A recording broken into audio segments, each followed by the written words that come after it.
지난주에 이제 로마로 가고 있는 사도 바울의 여정을 우리가 이제 함께 봤습니다. 로마로 가는 여정에 이제 순탄하게 간 것이 아니라 겨울이 이제 접어들면서 태풍이 불게 되고 그 유라굴라라고 불리는 그 지역에 그 태풍에 휩쓸려서 이제 표류하게 되어지는, 난파되어서 표류하게 되어지는 그 모습을 우리가 함께 봤습니다. 그 와중에도 이제 사도 바울은 분명하게 그 태풍에 휩쓸리기 전에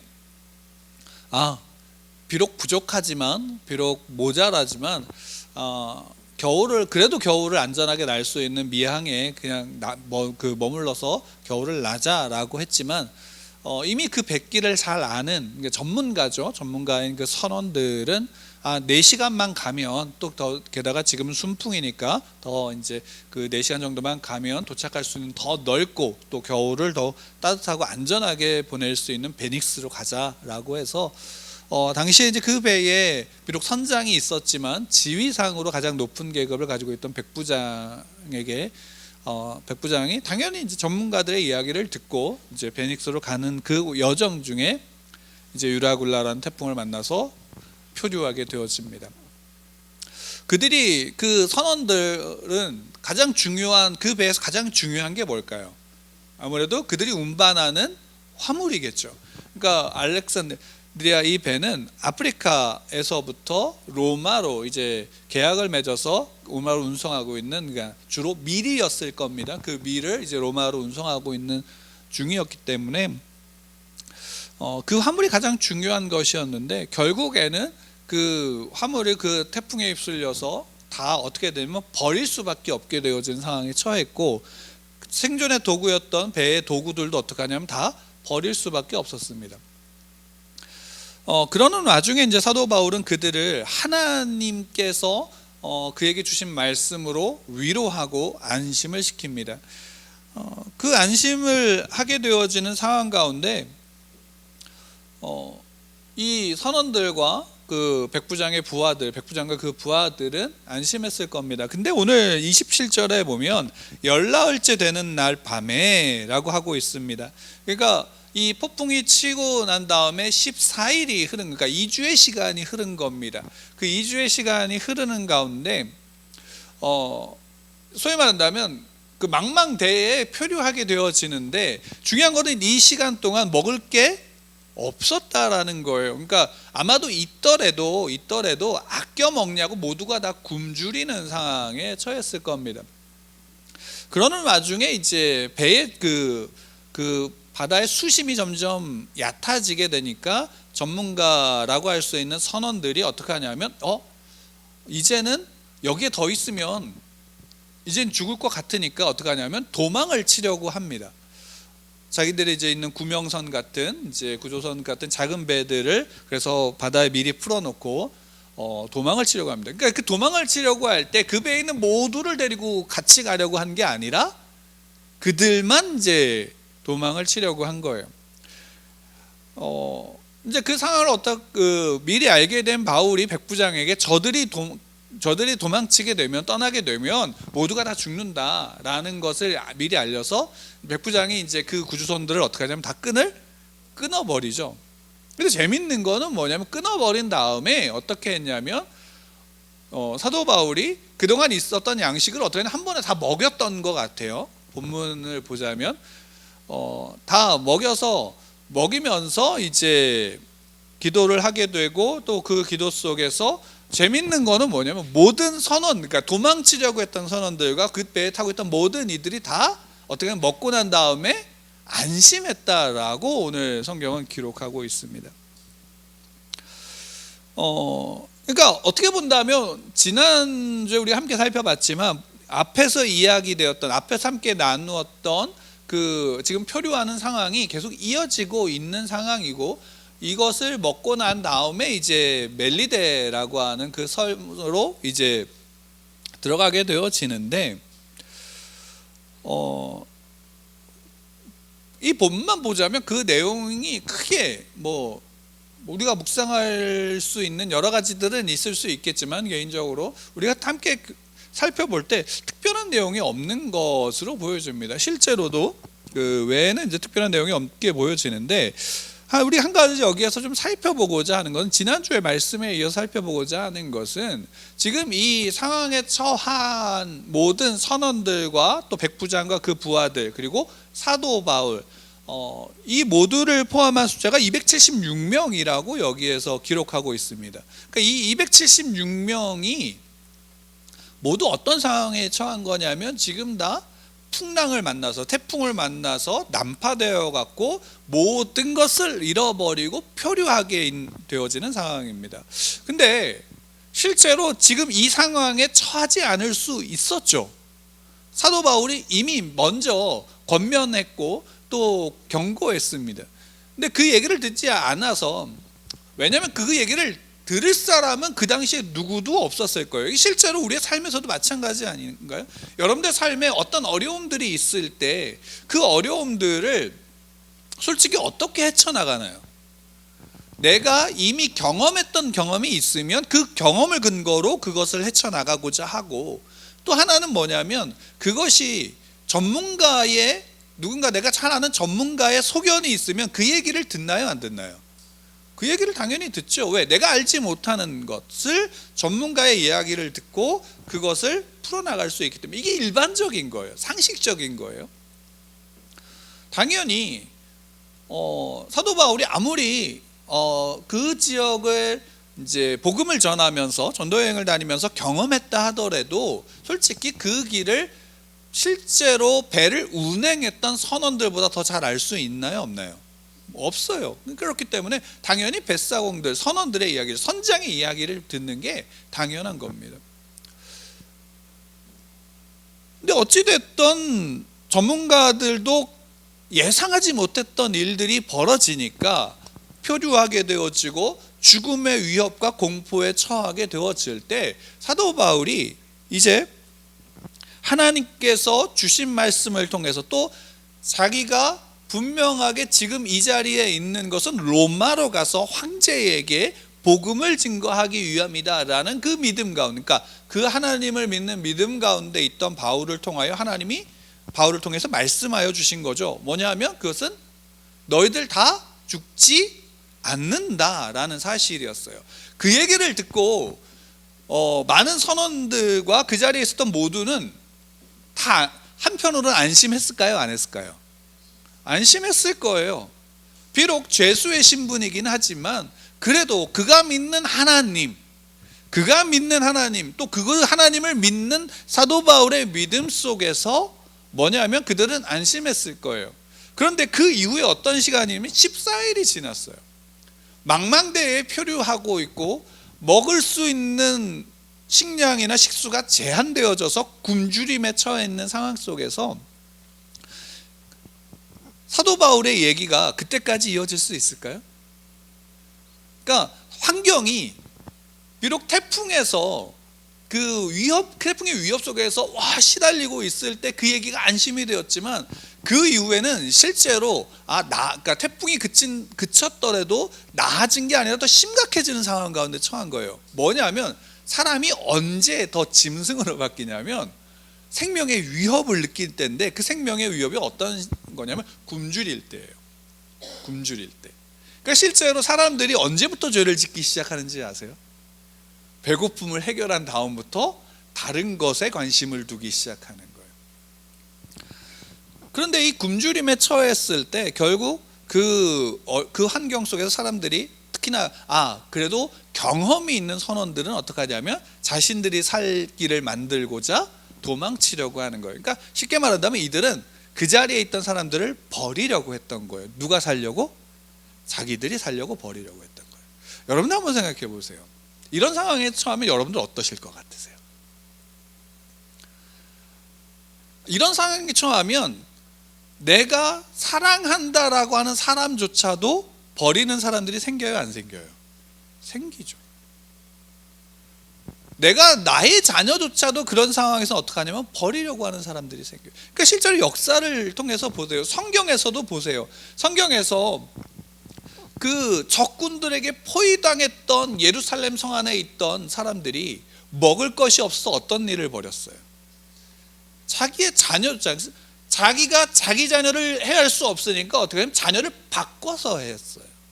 그런 비참함 가운데서 하는 거예요. 내가 사랑하는 자녀일지라도 나의 배고픔과 나의 죽음 앞에서는 어떠한 짓이든지 할 수 있는 게 죄로 물든 인간의 본성이에요. 당연히 버리죠. 우리라고 다를까요? 우리라고 다르지 않는 상황인 거예요. 근데 그런 상황에서 우리가 보고자 하는 건 뭐냐면 사도 바울이에요. 실제로 사도 바울이 여기에서 보여주고 있는 바로 그 모습은 어떻게 보여지냐면, 신자로서의 가장 이상적인 모습을 보여주고 있어요. 그렇지 않나요? 신자로서의 가장 이상적인. 그러니까 지금 사도 바울은 배고파요, 배고프지 않아요? 배고파요. 자기도 굶고 있어요. 더군다나 자기는 여기에 이 일에 대한 책임을 질 필요가 있어요, 없어요? 책임을 질 필요가 없어요. 그 책임자는 누구냐면 백부장이에요. 백부장이란 말이에요. 자기는 일에 대한 책임을 질 필요가 없어요. 그리고 더군다나 자기 신분이 뭐예요? 죄인의 신분이라고요.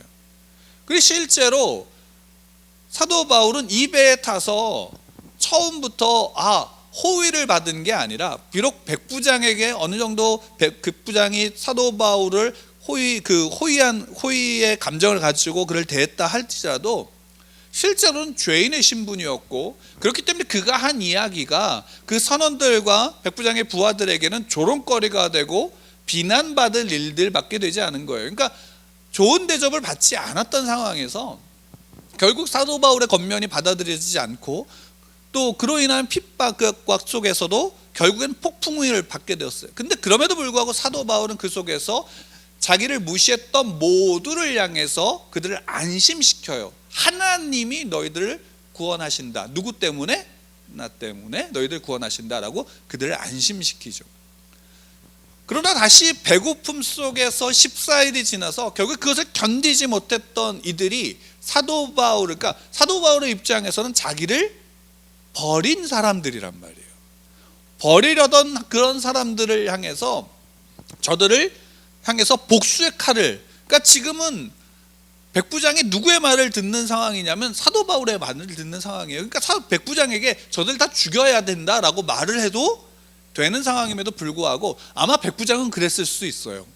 근데 사도 바울이 뭐냐면 저들을 죽이지 않게 하는 거예요. 왜? 저들이 떠나게 되어지면 우리 모두가 죽는다라는 말은 저들이 우리와 함께 있어야 한다, 함께 살아야 된다라는 것을 내포하고 있는 거예요.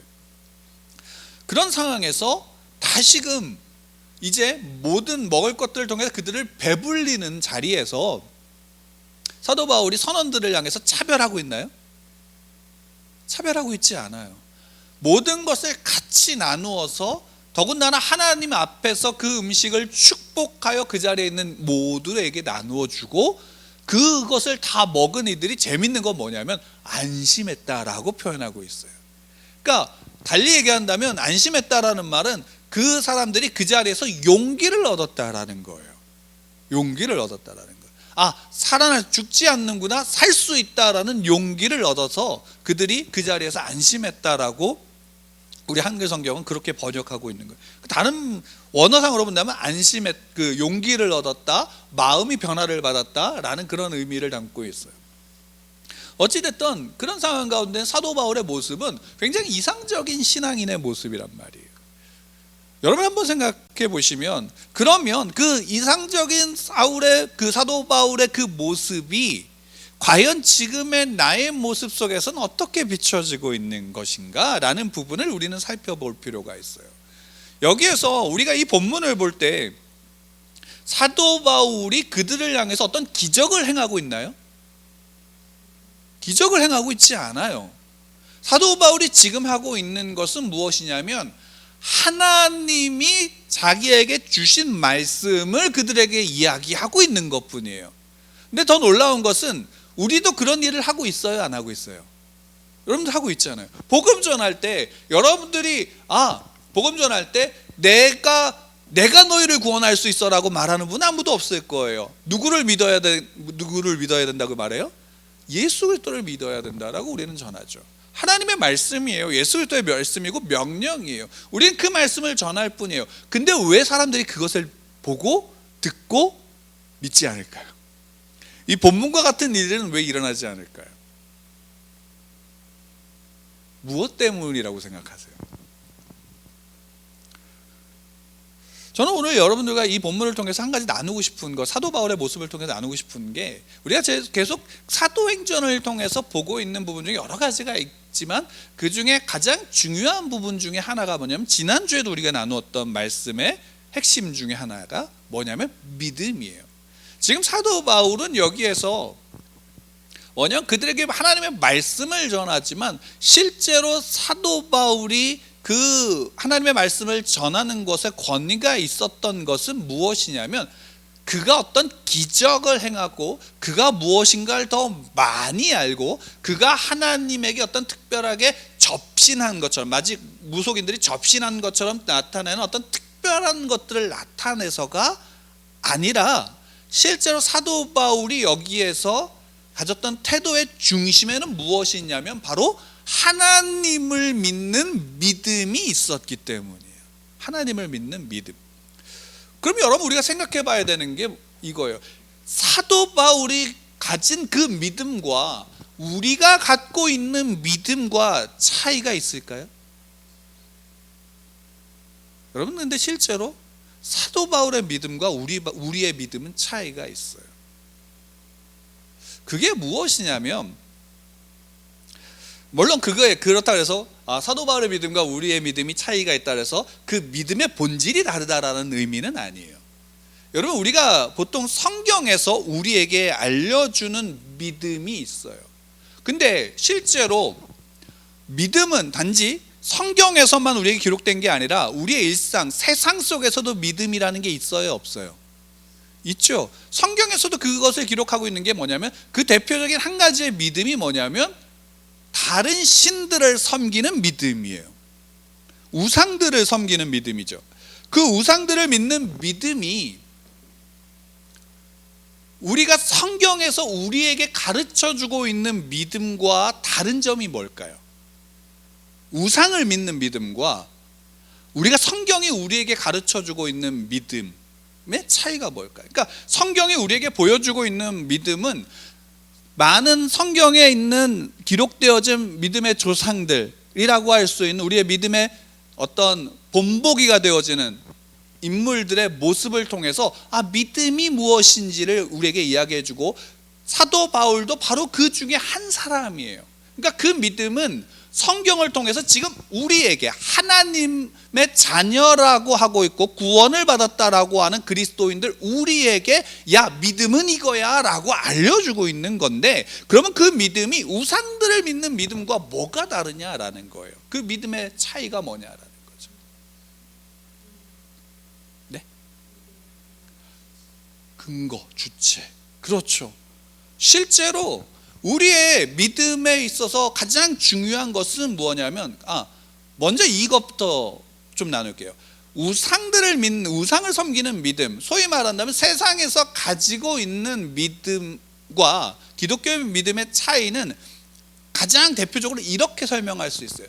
무속신앙을 믿는 믿음과의 차이예요. 무속신앙은 대표적으로 그 무속신앙의 믿음은 결국에는 무엇을 믿는 건가요? 그렇죠. 내가 원하는 것을 받고자 하는 믿음이에요. 믿음의 대상이 내가 원하는 거예요.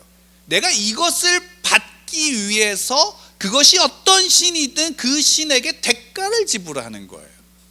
이해가 되시나요?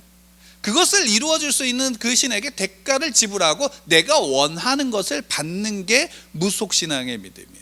그래서 실제로 많은 무속인들이 있지만 그 무속인들에게 가는 사람들은 결국에는 뭘 원해서 가요?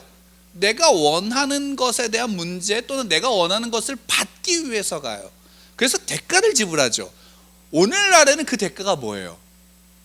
돈이죠. 그래서 돈이 많은 사람일수록 그 무속인들을 찾아갈 때 어떻게 하냐면 더 용하다는 사람들을 찾아가서 그 돈을 주고 내가 원하는 것을 받으려고 해요. 무속인들은 당연히 그 돈을 받고 어떻게 하는 거예요? 자신이 믿는 신에게 그들이 원하는 것을 주기 위해서 그 신하고 접신을 하게 되어지는 거죠. 그러니까 실제로 거기에는, 그 믿음에는 자신이 뭔가를 희생하는 대가가 있어요, 없어요? 그냥 자기가 가진 열심, 자기의 힘의 기준에 맞게끔 자기가 원하는 것을 가지려고 하는 대가예요.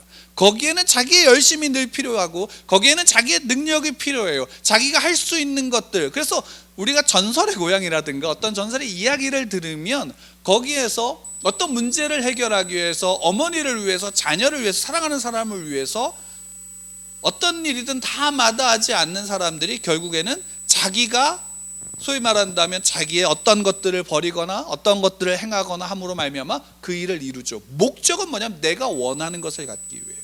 이게 다른 종교와 다르지 않아요. 실제로 종교마다 차이가 있지만 어떤 종교들은 자기의 구원을 위해서 수행을 해야 돼요. 그 수행의 결과가 자기의 구원이에요.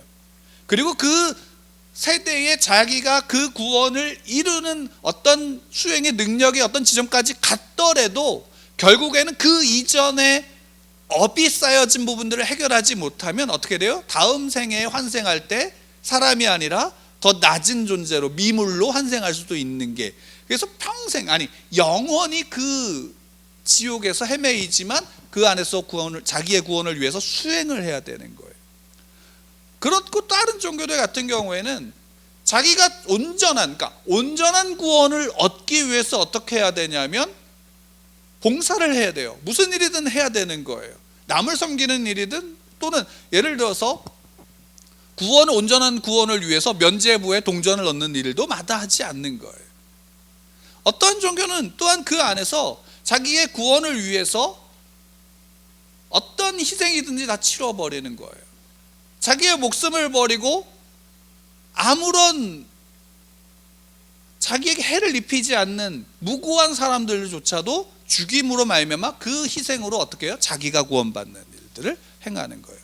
그러니까 모든 종교들이 결국에는 그것과 연관되어져 있어요. 단 기독교, 성경은 우리에게 가르쳐주고 있는 성경의 믿음은 뭘까요? 성경이 우리에게 요구하는 믿음은, 아까 여러분들이 말씀하셨던 것처럼 성경이 우리에게 가르쳐주는 믿음은, 우리의 믿음은 누구를 믿는지예요.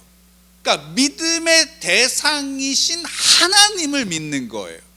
그리고 그 하나님을 믿는 믿음과 함께 그 믿음이 어떤 것이냐면 내가 구원을 받으려는 목적에서가 아니라 그 하나님을 믿고 그 하나님에 대한 내용, 하나님을 아는 지혜와 지식이 내 안에서 어떻게 되냐면 더 커져야 되는 거예요. 거기 한 가지가 뭐가 있냐면 내가 그 하나님을 믿기 때문에 그 하나님 앞에, 그 하나님의 요구에 어떻게 해야 되면 내가 순종해야 되는 거예요. 받기 위해서요? 아니에요. 이미 받은 거예요. 받기 위해서가 아니라 하나님의 자녀이기에 하나님을 믿고 그 하나님의 요구에 내가 어떻게 해야 돼요? 따르고 순종해야 되는 거예요. 그렇기 때문에 기독교의 믿음, 성경에서 우리에게 가르쳐주는 믿음은 단순하게 나 믿어요로 끝나는 것이 아니라 그 믿음은 무엇과 연관되어져 있냐면 나의 온전한 변화와 연관되어져 있는 거예요.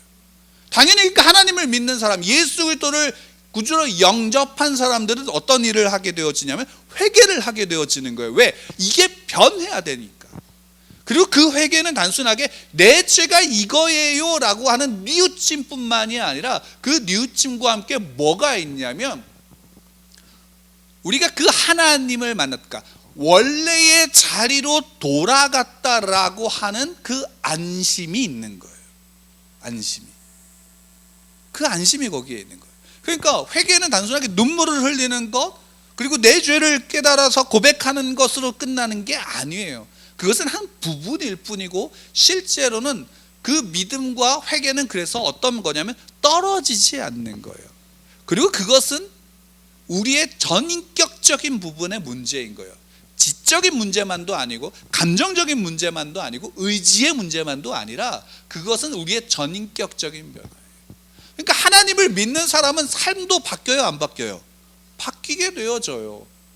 하나님을 믿는 사람은 무엇이 바뀌냐면, 소위 말한다면 이 세상을 살려면 돈이 필요해서, 아니 이 세상을 사는 것은 돈이 없어도 하나님으로 말미암으면 살아갈 수 있어 라는 것으로 바뀌어지는 거예요.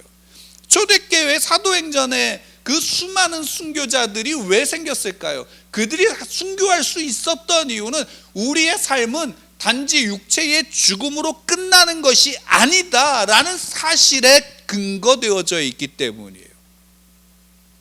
실제로 여러분 사무엘상 15장 19절 이하에 보게 되어지면 우리가 잘 아는 말씀이 있어요. 사울을 향해서 사무엘 선지자가 아말렉을 치라 그러고 그들을 다 멸하라라고 얘기하죠. 근데 사울이 어떻게 했냐면 좋은 것들은 남기고 왕을 남겨둬요. 근데 그것에 대해서 사무엘이 와서 이거 어떻게 된 일이야 하니까 변명을 하고 핑계를 대고 백성들 때문이다 라고 그들에게 책임을 전가시켜 버리죠. 그러자 사무엘이 그 왕을 죽여버린 다음에 순종이 제사보다 낫다라고 얘기하죠. 그러니까 여기에서 지금 무엇을 얘기하면, 순종이 제사보다 낫다라는 것은 제사라고 하는, 하나님을 믿기 때문에 내가 하나님을 제사 드리는 것으로 말미암아 내 믿음이 끝나는 게 아니라는 거예요. 그것보다 더 중요한 부분이 있다면 그것보다 더 중요하다라는 것이 그것이 중요하지 않다라는 의미가 아니라, 우리의 삶은 우리의 실제적인 하나님의 요구에 맞춰지지 않는다면 우리는 그 믿음의 삶을 살아가고 있지 않다라는 거예요. 여러분, 우리가 실제로 우리 그리스도인들도, 이거는 유대인들이 범했던, 이스라엘 백성들이 범했던 그 우이기도 하고, 그것이 실제로 오늘날 우리도 범하고 있는 우예요. 여러분, 우리가 예배를 드릴 때 목사들이 범하는 가장 잘못된 모습이 무엇인지 아세요? 예배를 드릴 때 목사들이 너무나도 쉽게 범하는 것. 아마 근데 여러분들도 마찬가지일 수 있어요. 뭘까요? 지난주에 제가 한 목사님하고 만나서 이런저런 이제 교제를 하면서 그 목사님이 이전에 이제 있었던 교회의 이야기를 잠깐 해주셨어요. 거기에 한 전도사님이 성악을 전공하셨는데, 그 성악을 전공하셔서 그 교회에 이제 부활절이 다가오고 있는 상황에서 칸타타를 준비하셨대요. 그 칸타타를 준비하면서 이제 청년 예배가 토요일 날 있었는데, 이 목사님이 청년 예배를 인도하고 함께 설교를 나누는데, 그 칸타타를 준비하는 분이 그 청년 예배에 참석하는 청년들을 예배를 드리지 못하고 다 칸타타 연습에 투입시킨 거예요. 그러면서 이 칸타타가 더 중요하다라고 얘기한 거예요. 왜?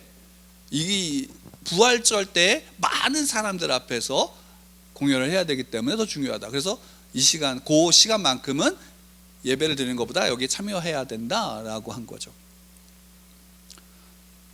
여러분, 이게 어떨까요? 우리가 정말로 예배를 드릴 때 그 예배의 본질은 칸타타인가요? 아닌가요? 칸타타는 해도 되고 안 해도 되는 거예요. 그렇죠? 여러분, 목사들이 가장 이 예배 때 쉽게 범하는 잘못이 뭘까요?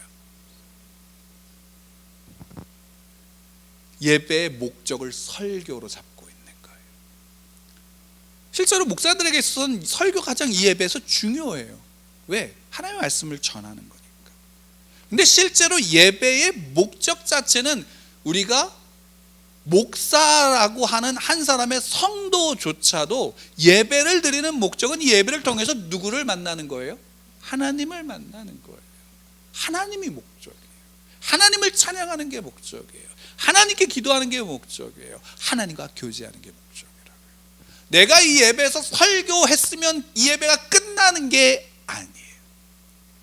이거는 목사들뿐만 아니라 모든 성도들 또한 마찬가지죠. 예배에 뭔가를 맡았으면 그것에 함몰되어져서 예배를 드리지 못해요. 그것만 하려고 하죠. 이게 단순하게 예배라고 하는 부분에서만 이렇지만 실제로 우리의 삶에 가장 중요한 목적이 뭐예요? 하나님이시잖아요.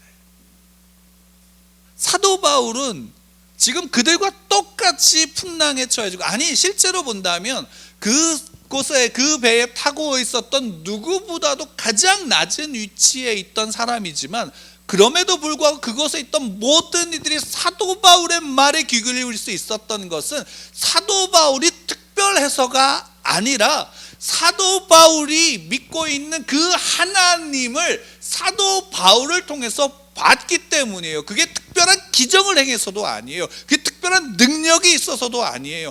그가 사도 바울이 순수하게 하나님만을 믿는 바로 그 믿음 가운데 서 있었기 때문인 거예요.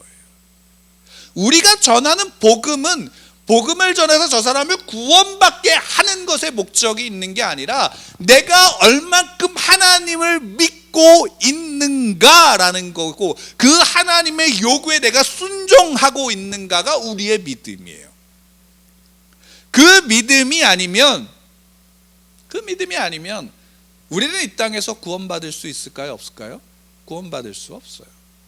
그리고 그 온전한 믿음은 우리가 이루는 게 아니라, 우리가 하는 게 아니라 하나님께서 그 은혜로 성령의 역사를 통해서 우리에게 그 믿음을 일으키시는 거예요. 그 믿음을 일으켰다면 우리는 당연히 그 믿음 가운데 있는 사람이라면, 그리스도인이라면 우리의 삶의 목적이 누구로 바뀌어야 돼요? 하나님께로 바뀌는 거예요. 내가 원하고 있고 내가 지금 가지고 있는 문제의 해결이나 내가 또 더 잘 살기 위한 목적을 가지고 그것을 구하는 게 다가 아니에요. 왜 율법에 빠져서 율법으로 구원을 받는다라고 생각할까요? 오늘날 모든 기독교인들이 율법에 빠진 그 바리새인들을 비판하죠. 비난하죠. 성경에 나와 있는 바로 그들, 이스라엘 유대인들을. 오늘날 근데 우리가 그 율법을 만들어 버려요. 무엇을 위해서요? 내가 원하는 것을 위해서. 왜 우리가 기도를 할까요? 기도의 목적이 무엇일까요? 기도의 목적은 내가 내 이 문제를 해결하는 것이 내가 아니라 하나님께 있음을 인정하는 거예요. 그래서 누구의 도우심을 받는 거예요? 하나님의 도우심을 받는 거예요.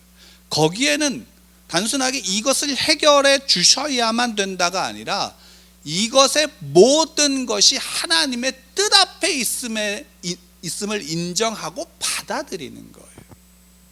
내가 원하던 원하지 않던 그 결과가. 그러나 마지막의 결과는 누구의 뜻으로 이루어진다? 하나님의 뜻으로. 그러면 그 가운데 있는 나는 어떻게 해야 되는가? 오늘 사도 바울이 보여주고 있는 거예요. 사도 바울이 보여주고 있는 거예요. 여러분들은 무엇으로 안심하고 계세요? 무엇으로 용기를 얻고 계세요? 무엇으로 마음이 변하고 계세요? 믿음이에요. 하나님을 믿는 믿음이에요. 믿음이 우리를 일어서게 하고 그 믿음이 우리를 새롭게 해요. 그 믿음은 누구에게 있기 때문에? 하나님께 있기 때문에. 당연히 그렇기 때문에 하나님이 우리에게 요구하시는 바가 우리가 따라야 되는 길이 되는 거죠. 그래서 우리가 말씀을 보는 거예요. 그래서 말씀이 중요한 거예요. 그 믿음이 그러지 않으면 우리는 이 안에서 설 수가 없게 되어지는 거예요. 이 안에서 사도 바울이 어떤 일을 했고, 결국에는 우리가 본문을 보면서 빠지게 되는 문제가 뭐냐면 사도 바울과 같이 영향력을 끼치는 사람이 되어야 된다라는 것으로 생각하게 되어지는데 그렇지 않아요. 그 영향력은 사도 바울에게서 나오는 게 아니라 그 사도 바울이 믿는 하나님으로부터 흘러나오는 부분이에요. 하나님으로부터 흘러나오는 거. 그러니까 우리가 예배를 통해서, 기도를 통해서 하나님께 구해야 되는 것은 하나님, 내가 믿음이 없으니 믿음을 더하여 주십시오. 하나님, 내가 하나님을 아는 지혜와 지식으로 더욱더 채워지게 역사하여 주십시오. 하나님을 아는 지혜와 지식이 채워지려면 성경을 떠나서는 경험할 수 있어요, 없어요? 없어요. 성경을 통해서, 성경에서 주신 말씀들을 통해서, 자연을 통해서도 함께 우리가 그 하나님을 알아가는 것이고 고백하게 되어지는 거예요. 그러면 우리의 믿음이 어떻게 되어야 돼요? 깊어지게 되고, 그 깊어지는 믿음이 우리 안에서 그 역사 속에서 새롭게 나타나요. 그러면 사도 바울이 빌립보서 3장에서 고백했던 그 고백과 같이 될 수 있는 거예요. 우리 빌립보서 3장 말씀을 우리 함께 좀 찾아볼까요? 빌립보서 3장